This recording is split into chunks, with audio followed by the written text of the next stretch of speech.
This year, Dune Part 2 is a strong contender for Best Picture.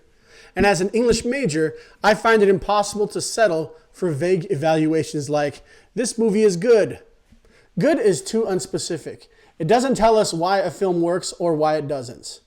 To truly assess Dune Part 2's place among the year's best films, I'm applying my SCREENPLAY rubric, a system I developed to evaluate movies across 10 essential storytelling and filmmaking criteria. Each category gets a score out of 10 for a total out of 100. This framework allows me to discuss what makes a movie great or where it might fall short, while also comparing it to other films. So let's see how Dune Part 2 stacks up. First is the story, which is a 10 out of 10. The story of Dune Part 2 is both expansive and intimate, seamlessly continuing Paul Atreides' journey while building on the groundwork laid in the first film and Frank Herbert's iconic novel. The narrative weaves together themes of power, destiny, and sacrifice with a masterful sense of scope. Unlike some sequels that lose momentum, like The Hobbit, The Desolation of Smaug, Dune Part 2 capitalizes on the foundation of its predecessor to push the story forward. Its storytelling strength lies in its ability to balance epic battles and deeply personal moments, rivaling epics like The Lord of the Rings, The Two Towers. This film marks the first live-action appearance of Lady Margaret Fenring, a character present in Frank Herbert's novel but omitted from previous adaptations. Second is C for character, specifically the protagonist, which is an 8 out of 10. Timothée Chalamet absolutely shines as Paul Atreides, delivering a nuanced performance that captures his transformation from a reluctant heir to a determined leader. His portrayal effectively conveys the weight of responsibility and the internal conflict that defines his arc. While excellent, Paul's character arc doesn't quite reach the universal relatability of a protagonist like, say, Maximus in Gladiator, whose personal journey of loss and vengeance resonates deeply with a wide audience. Still, Paul's growth is compelling and central to the story's success. Are the sandworms from Dune related to the massive worms from The Hobbit? I mean, both are enormous, both love burrowing through the respective terrains, and let's face it, both make a dramatic entrance when the plot calls for it. Next is R for rhythm, or the pacing, which is a 7 out of 10. The pacing of Dune Part 2 is deliberate, which some viewers may find slow, especially if they're not deeply invested in the Dune universe. At over 2.5 hours, the movie's length is a drawback, with several scenes that could have been trimmed without losing any narrative depth. This stands in contrast to a movie like Inception, which balances its layered storytelling with a brisk pace that keeps audiences engaged. Dune Part 2 favors depth over speed, which works for fans, but risks alienating casual viewers. Director Denis Villeneuve banned cell phones on set to ensure complete focus and immersion from the cast and crew, believing that smartphones are addictive and lead to social disconnection. Next is E for emotional impact, which to me was a 7 out of 10. The emotional resonance of Dune Part 2 depends heavily on the viewer's investment in its world and characters. For those already immersed in the Dune saga, moments like Paul's struggle with leadership or Jessica's inner turmoil hit hard. However, for a broader audience, it really lacks the universal emotional pull of films like The Lion King, where even a first-time viewer can feel deeply connected to the story's emotions. While Dune is excellent at intellectual engagement, its emotional reach is more niche. What if the Bene Gesserits from Dune had to go head-to-head with the Night Sisters from Star Wars? On one side, they've got the Bene Gesserit, masters of political intrigue, genetic manipulation, and, of course, their terrifyingly effective voice.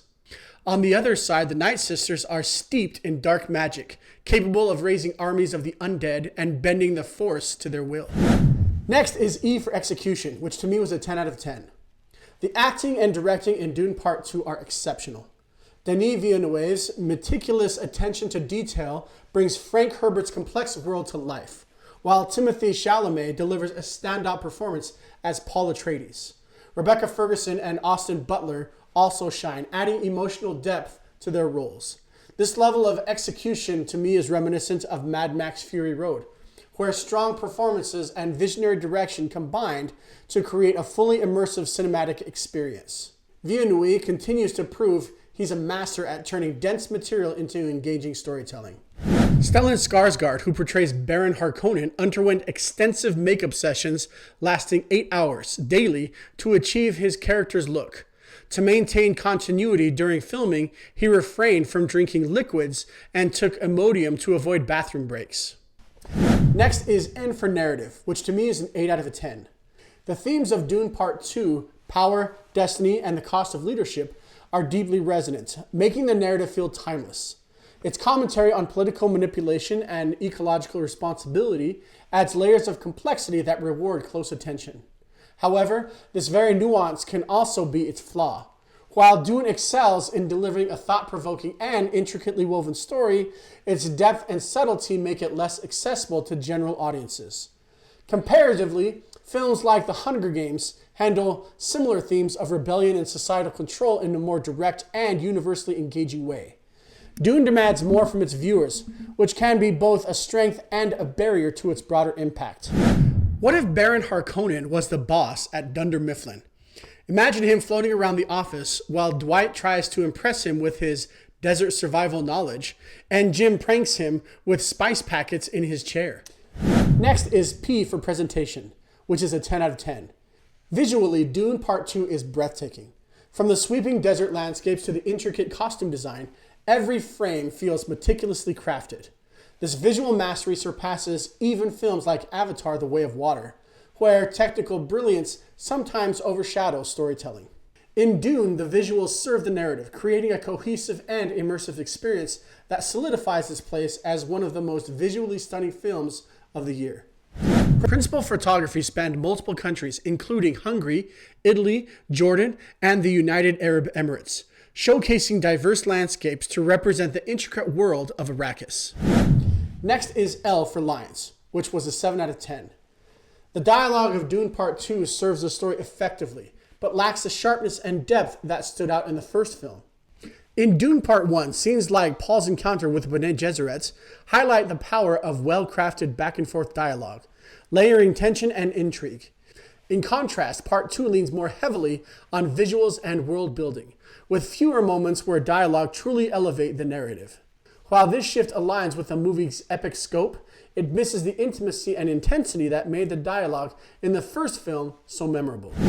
Is it just me, or does Lady Jessica from Dune look an awful lot like Ilsa Faust from Mission Impossible? I mean, the resemblance is absolutely uncanny. Both are highly skilled, impossibly calm under pressure, and seem to have a knack for being the smartest person in the room. It's weird. Next is A for audio, or the music, which is a 7 out of 10. Hans Zimmer's score for Dune Part 2 is atmospheric and haunting, perfectly complementing the film's tone and world building. However, while it sets a strong mood, it doesn't provide the emotional resonance that could elevate the movie further. By comparison, Kingdom of the Planet of the Apes, an inferior film overall, delivers a more impactful score. Its music creates a more emotional and evocative backdrop, amplifying key moments in the story and making them more memorable. Dune Part 2's score is effective, but lacks the stirring emotional power found in truly exceptional soundtracks. In a climactic scene, Timothée Chalamet delivers an emotional monologue in the fictional language Chakobsa, showcasing his dedication to authentically portraying Paul Atreides. Next is Y for originality, which was a 7 out of 10. While Dune Part 2 stays true to its source material, the characters feel fresh in their interpretation. Each actor brings a unique perspective to their role, making the story feel alive and engaging. However, the movie as a whole remains heavily reliant on the foundation laid by Frank Herbert's novel, with many of its most striking elements rooted in the original text. This balance between fresh character work and reliance on the source material makes Dune Part 2 feel distinctive but not groundbreaking in its originality. What if Denis Villeneuve decided to take a break from epic sci-fi and made a romantic comedy on Arrakis? Maybe a Romeo and Juliet type of story between someone from House Atreides and someone from House Harkonnen? Forbidden Love in the Desert, brought to you by Denis Villeneuve. With a total score of 81 out of 100, Dune Part 2 stands out as a visually stunning, masterfully executed epic with complex characters and themes. While its emotional impact and pacing may not resonate with everyone, its technical brilliance and storytelling depth make it one of the best films of the year. How do you think it compares to other sci-fi epics? Let me know in the comments, and we'll see you next time.